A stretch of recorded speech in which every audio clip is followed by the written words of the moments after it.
முருகன் உங்களுக்கு துணையாக இருந்தா இந்த அறிகுறிகள் கண்டிப்பா வந்திருக்கும். முருகர் உங்களுக்கு துணையாக இருக்கிறார் என்றால் முதலில் அவரின் ஞாபகம் வந்து கொண்டே இருக்கும். எதற்கெடுத்தாலும் முருகா முருகா என்றும் ஓம் சரவணபவ என்றும் கூறுவீர்கள். அவர் மீது அன்பு அதிகரித்துக் கொண்டே போகும். அடுத்தாக வேல் சேவல் மயில் இதெல்லாம் பார்க்கும்போது உடனே முருகர் ஞாபகம் வந்துவிடும். அது மட்டுமில்லாமல் வேல் சேவல் மயிலை அதிகமாக பார்த்து கொண்டே இருப்பீங்க.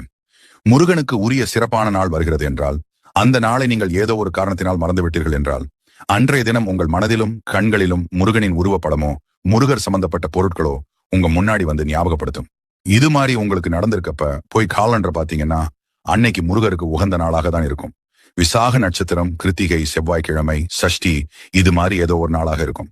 நீங்க ஒரு கஷ்டத்துல இருக்கும்போது உங்களுக்கு உதவி செய்ய ஒருத்தவங்க வருவாங்க.